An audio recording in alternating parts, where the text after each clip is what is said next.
Donc moi je suis Louis Boutringuin, je suis donc référent engagement au sein du service départemental à la jeunesse, à l'engagement et au sport de la Somme, donc dans le 80. Je m'occupe de la réserve civique, de la fin du SNU, mais aussi de la mobilité internationale et des questions de valorisation de l'engagement. Et on se retrouve sur le terrain avec le 5e.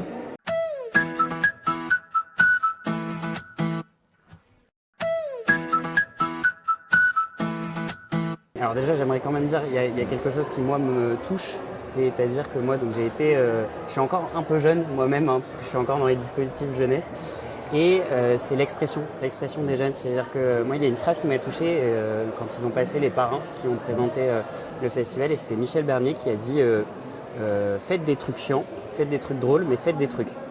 Et c'est ce côté expression qui est très intéressant dans un monde où les jeunes comprennent plus le monde et le monde comprend plus les jeunes. Et c'est justement ce rapport à essayer de comprendre le jeune qui je trouve est très intéressant.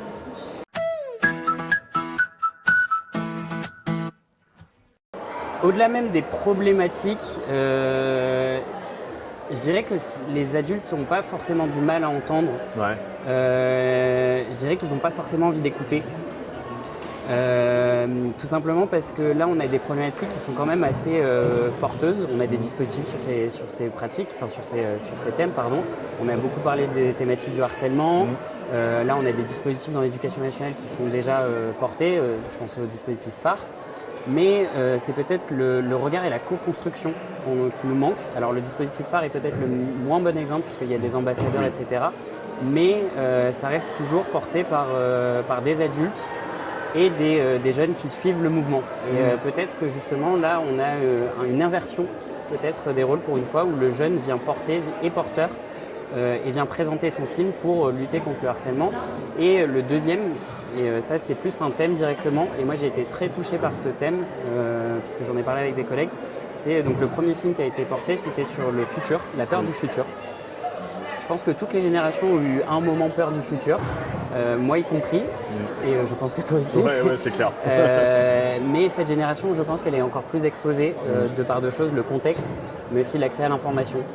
Voilà, avec les flux continus, on reçoit des notifications sur nos téléphones dès qu'il se passe quelque chose, et on n'a plus le droit à cette déconnexion, le droit à cette insouciance de la jeunesse. Donc ouais, c'est les deux choses qui me touchent, je pense.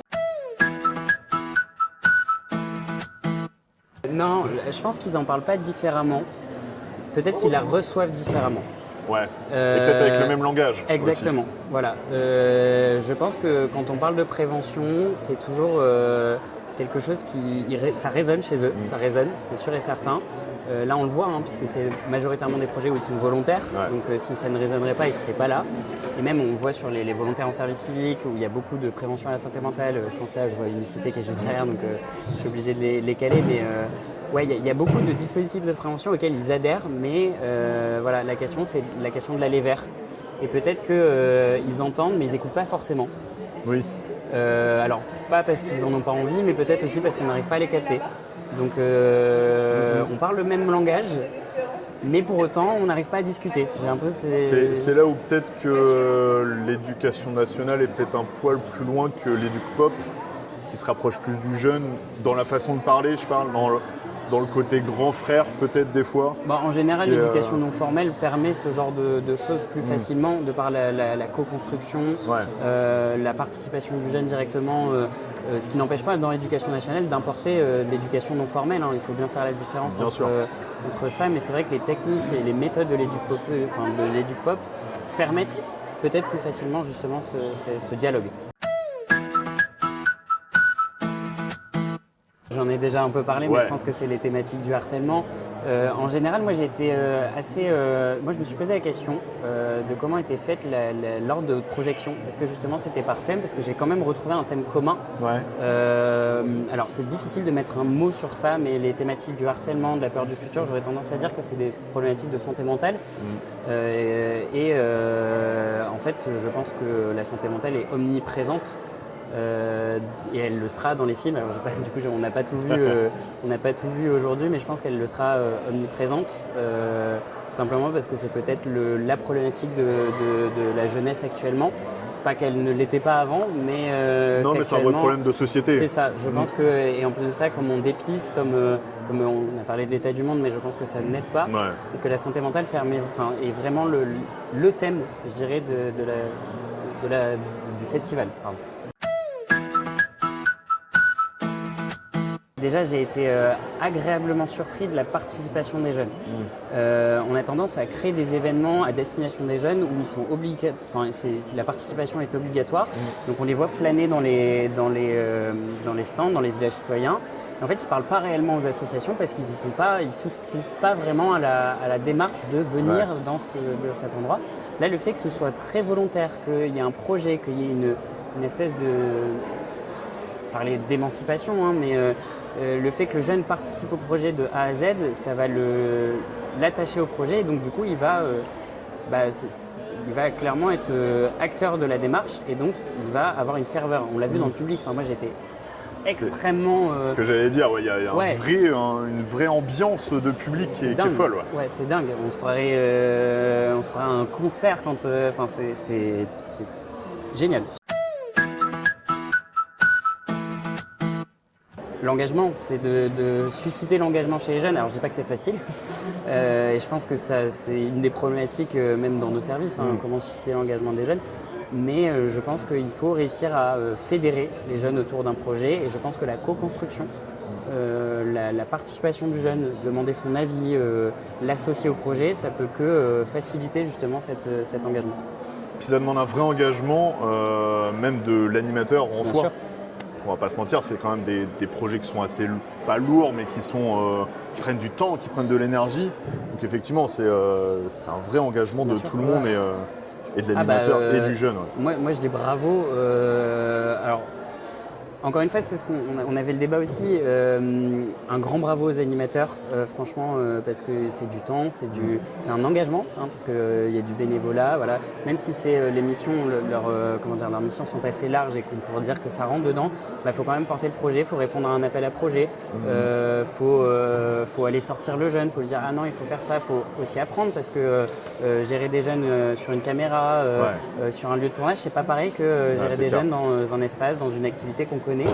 Mais aussi un grand bravo aux professeurs qui eux, ont aussi leur mission, je dirais, plus classique à côté et qui là s'éloignent un peu des carcans pour venir, encore une fois, apporter cette touche d'éducation non formelle qui, je pense, est nécessaire, mais qui ne doit pas être forcément facile de par la réception qu'elle peut avoir, mais aussi par le temps qu'ils prennent.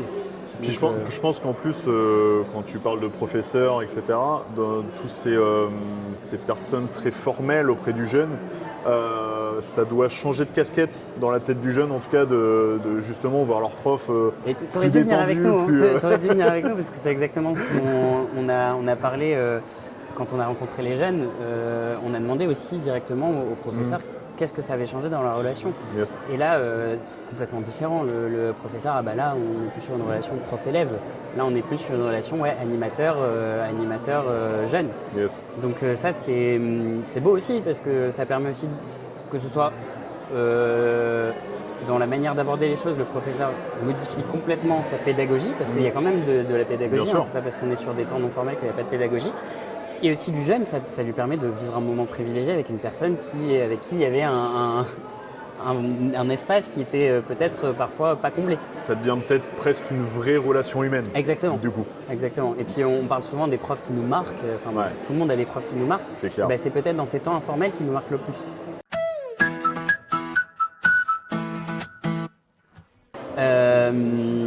Au-delà même de donner mon numéro de téléphone, je plaisante. Une petite visite peut-être un jour. Une petite visite. Non, ce serait vraiment, là pour le coup, on avait fait FestiPref de venir voir par lui-même ce que c'est. Moi j'étais déjà convaincu, je me suis renseigné quand on m'a parlé de FestiPref, j'avais regardé les films. Déjà je suis un grand fan de cinéma, moi, ça c'est plus, on va dire, personnel. Et je suis convaincu que l'art est c'est émancipateur. Je pense que tout bon conseiller d'éducation populaire et jeunesse l'est. Toute personne dans l'éducation populaire l'est. Mais j'étais déjà convaincu, mais là encore plus. J'ai envie de dire, il faut vraiment le voir pour le croire.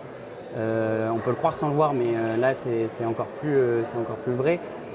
et de participer en fait. Moi là j'ai juste envie de prendre un groupe de jeunes, de l'accompagner, et même moi, hein, qui je suis pas en contact direct avec les jeunes, je l'ai été, mais on a juste envie de le faire, quoi. On a envie de se dire qu'est-ce que ça peut apporter, de les voir grandir, de les voir être heureux sur un projet, de les voir participer directement au projet, c'est super. Je sais pas ce que tu en penses, mais quand ils présentent vraiment leurs films qui sont sur scène, c'est des poils qui se dressent pour certains, c'est fou.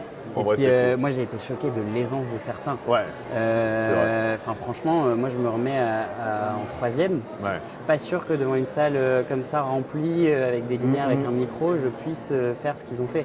Franchement là j'ai été énormément impressionné de l'aisance, de l'éloquence de certains, c'est incroyable. Et bah vous me likez, vous commentez, vous partagez et poil de pied.